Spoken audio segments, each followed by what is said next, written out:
Friends, तर आजचा आहे आपला डे 2. आपण फर्स्ट डे मध्ये बघितलं होतं आपल्या ग्रामर सिरीजमध्ये की आपण डे 1 मध्ये आपण नाउन शिकलो आहोत आणि आज आहे आपला डे 2 आणि आज आपण शिकणार आहोत व्हॉट इज अ प्रोनाउन. तर फ्रेंड्स, प्रोनाउन म्हणजे काय?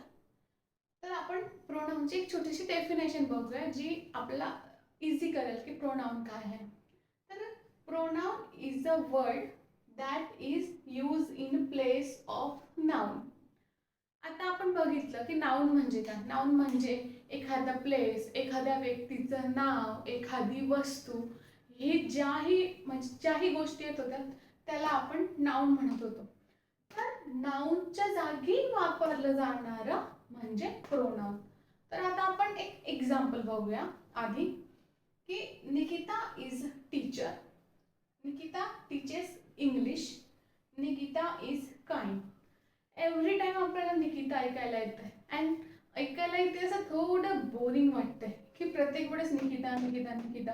आणि जर आपण आपल्याला एखाद्याच आपल्याला आता आपल्या वडिलांबद्दल, आईबद्दल, भावाबद्दल, बहिणीबद्दल, कुणाही बद्दल, टीचरबद्दल आपल्याला जर एसे लिहायला लावला तर आपण प्रत्येक वेळेस म्हणजे त्या व्यक्तीचं आपण नाव लिहिणार आहोत का? सो ते किती बोरिंग होऊन जाईल वाचायला. तर निकिता इज अ टीचर. तर निकिताच्या जागी आपण यूज करणार आहोत she. She teaches English. She is kind.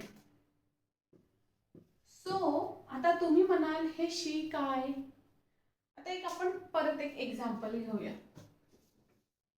तर friends, Kaivalya is a boy. Kaivalya pledge cricket. आता इथं परत 2 वेळेस कैवल्य. सो आता जर आपल्याला कैवल्य विषय अजून विचारायला सांगितलं तर आपण प्रत्येक वेळेस कैवल्य लिहिणार आहोत का? तर नाही. तर आपण कैवल्याच्या जागी यूज करणार आहोत ही. आधी आपण यूज केलं तर शी, ही. तर डोंट वरी, कन्फ्यूज होऊ नका. ही सगळी प्रोनाउन्स आहेत आणि आता आपण ती बघणार आहोत. ही आहेत आपली प्रोनाउन्स. फर्स्ट आहे आय. आय म्हणजे मी. सेकंड यू, तू किंवा तुम्ही. ही म्हणजे तो. शी म्हणजे ती. इट म्हणजे ते. वी म्हणजे आपण किंवा आम्ही. दे म्हणजे ते. मी म्हणजे मला. हिम म्हणजे त्याला. हर म्हणजे तिला. अस म्हणजे आम्हाला. देम म्हणजे त्यांना.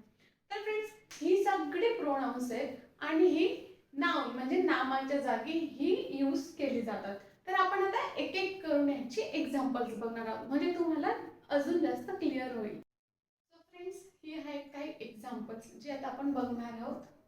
हँडरायटिंगकडे दुर्लक्ष करा. सो फर्स्ट आहे आय. आय म्हणजे मी. So I am a boy. मी मुलगा आहे. I am a teacher. मी शिक्षक आहे. I am an engineer. मी इंजिनियर आहे. आता फ्रेंड्स, तुम्हाला जर स्वतःबद्दलच सांगायचंय तर तुम्ही थोडी ना प्रत्येक वेळेस नाव घेणार की मी निकिता आहे, निकिता टीचर आहे, निकिता इंजिनियर आहे.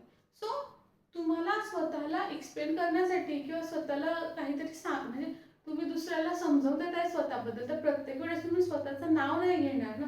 सो म्हणून आपण प्रोनाउनचा यूज करत असतो आणि म्हणून जर आपल्याला स्वतःबद्दल सांगायचं असेल तर आय यूज करतात. I am. आणि मग जे तुम्हाला स्वतःबद्दल सांगायचं आहे ते I am a teacher, I am a singer, I am a dancer, हे असं तुम्ही आय एम यूज करून स्वतःबद्दल सांगू शकता. तर फ्रेंड्स, नेक्स्ट आहे यू. यूचा मीनिंग आहे तू किंवा तुम्ही. So example is you are a boy. तू मुलगा आहेस. You are a doctor. तुम्ही डॉक्टर आहात. You are a kind. तुम्ही दयाळू आहात. आपण एखाद्याला आपण असं विचारतो तुम्ही डॉक्टर आहात का? तर मग आपण सिंपली त्यांना विचारू ना यू आर अ डॉक्टर.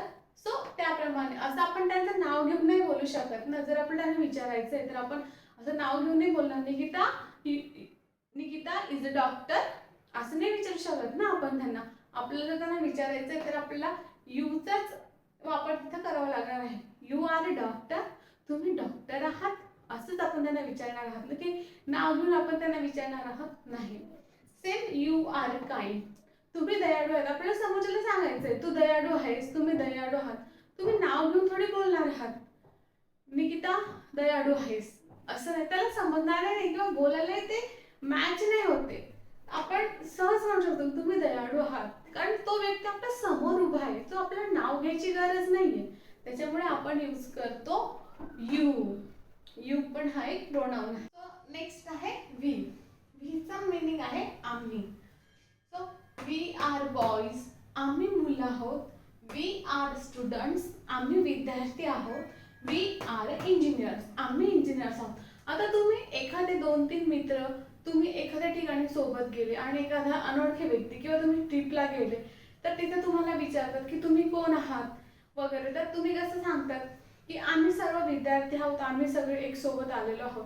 तर तुम्ही असं सांगतात का प्रत्येकाचं नाव घेऊन ही नेहा आहे, हा साई आहे, हा कैवल्य आहे, हा मितांशू आहे. तुम्ही असं नाव घेऊन नाही सांगत ना, तुम्ही काय सांगतात आम्ही सर्व विद्यार्थी आहोत, आम्ही सोबत आलेलो आहोत. सो त्याच्यामुळे नाउनच्या जागेवर आपण जर एकापेक्षा अनेक व्यक्तींना सांगायचं असेल तर आपण बीचा यूज करत असतो. नंतर आहे ही म्हणजे तो. तर he is a boy, he is student, he is a singer. तो मुलगा आहे, तो विद्यार्थी आहे, तो एक सिंगर आहे. आता तुम्हाला एखाद्या मुलाबद्दल सांगायचं आहे एखाद्या व्यक्तीला, तर तुम्ही काय सांगाल. आता जर माझा मुलगा आहे तर मी काय सांगेन, हा माझा मुलगा आहे. म्हणजे मी असं नाही म्हणणार ना की कैवल्य माझा मुलगा आहे, कैवल्य विद्यार्थी आहे, कैवल्य सिंगर आहे. नाही, मी काय सांगेन हा कैवल्य आहे, हा विद्यार्थी, तो विद्यार्थी आहे आणि तो सिंगर आहे. नेक्स्ट आहे शी. आता आपण बघणार she is a girl, she is a student, she is a dancer. ती एक मुलगी आहे, ती एक विद्यार्थिनी आहे आणि ती एक डान्सर आहे. जर आपल्याला सांगायचं एखाद्या मुलीबद्दल तर प्रत्येक वेळेस आपण तिचं नाव घेत बसणार आहोत का, तर नाही. तर नावाच्या जागी आपण यूज करणार आहोत शी. तर हो, लक्षात ठेवा, जर आपण पुल्लिंगी विषयी बोलत आहोत तर हीचा यूज करा. जर आपण स्त्रीलिंगी विषयी बोलत आहोत तर त्या ठिकाणी आपण शीचा यूज करत असतो. आणि इट, आता इट म्हणजे ही, हे, हा. तर example is it is a white board, हा व्हाईट बोर्ड आहे. इट इज अ पेन, हा पेन आहे. It is a room, sorry, it is a room, हा रूम आहे. सो हे झाले एक्झाम्पल. आपण अजून काही एक्झाम्पल्स बघणार आहोत. सो आणि फ्रेंड्स, दे म्हणजे ते. सो दे आर फार्मर्स, ते शेतकरी आहेत.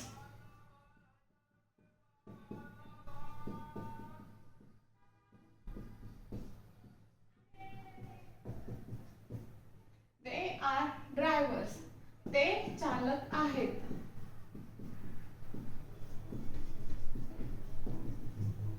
दे आर कॉबलर्स, ते सांभार आहेत. कॉबलर्स मीन्स सांभार. सो फ्रेंड्स, आता जर आपल्याला शेतकऱ्यांविषयी किंवा आपल्याला अनेक लोकांविषयी जर आपल्याला सांगायचं आहे तर आपण प्रत्येकाचं नाव नाही घेऊ शकत, तर त्या ठिकाणी आपण यूज करत असतो pronoun. So they are farmers, ते शेतकरी आहेत. सो इथं दे हा प्रोनाउन आहेत आणि आपण त्याला तिथं यूज केलेला आहे. सो हे होते फ्रेंड्स आपले प्रोनाउन्स. आणि आता आपण काय ऍक्टिव्हिटी घेणार आहे, तर त्याचा आन्सर तुम्ही मला करायचा आहे. फ्रेंड्स, आता आपण एक ऍक्टिव्हिटी घेणार आहोत प्रोनाउन्सवर, जे आपण काही शिकलेलो आहोत. तर बघूया की तुम्हाला मी शिकवलेलं किती समजलं आणि किती लक्षात राहिलं ते. सो फर्स्ट आहे आपलं Sita is dancing, dash is dancing. आता आपण जे काही शिकलो की स्त्रीलिंगी म्हणजे स्त्रीलिंगी नाव असेल तर त्या ठिकाणी आपण कुठला प्रोनाउन यूज करायचा आहे, तर सांगा मला. व्हिडिओ पॉज करा, विचार करा आणि इथं आन्सर मला कमेंटमध्ये लिहा. मला या सगळ्यांचे आन्सर्स तुम्ही मला कमेंट्समध्ये लिहून दाखवा आणि मी सांगेन की किती जणांचे बरोबर आलेले आहेत. सो केला विचार, सांगू उत्तर. तो पहिला आहे शी. किती लोकांचं बरोबर आलं आहे त्यांनी कमेंट करून मला सांगायचं आहे. Amit is my brother, dash is my brother. तर अमित हे पुल्लिंगी आहे. सो त्याच्या अमितच्या जागेवर आपण कुठला प्रोनाउन यूज करणार आहोत हे मला आता तुम्ही सांगायचं आहे. व्हिडिओला पॉज करायचा आहे, विचार करायचा आहे आणि आन्सर कमेंट मध्ये सांगायचा आहे. ओके, आलं का सगळ्यांना आन्सर? तर आन्सर आहे ही. किती लोकांचं बरोबर होतं? The cat is sleeping, dash is sleeping. आता कॅट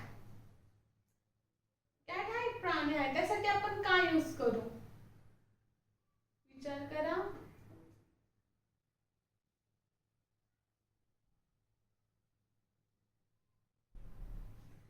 तर उत्तर आहे it. Friends, the cat is sleeping, it is sleeping. मांजर झोपली आहे, ती झोपली आहे, ती मांजर झोपली आहे. ती आपण त्याच्यामुळे यूज केलेला आहोत इट. ओके. आणि Riya and Pooja are friends, dash are friends. So याचा आन्सर मी तुम्हाला सांगणार नाहीये, हे तुम्ही मला कमेंट्स मध्ये सांगायचं आहे. आणि हे आपण नेक्स्ट व्हिडिओ मध्ये मी याचं उत्तर सांगणार आहे की याचा आन्सर काय होतं ते, आणि बघू आपण किती जण याचं बरोबर उत्तर देतात ते. सो फ्रेंड्स, तुम्हाला व्हिडिओ कसा वाटला तर मला कमेंट करून नक्की सांगा. आपल्या व्हिडिओला लाईक करा, शेअर करा आणि हो, आपल्या चॅनलला सबस्क्राईब करायला विसरू नका. तर भेटूया नेक्स्ट व्हिडिओमध्ये आणि पुढचा टॉपिक असणार आहे आपला ॲडजेक्टिव्स, वर्ब अँड ॲडव्हर्ब्स. तर आपण हे तिघं टॉपिक आपल्या पुढच्या व्हिडिओमध्ये कव्हर करणार आहोत. तर भेटूया नेक्स्ट व्हिडिओमध्ये. बाय.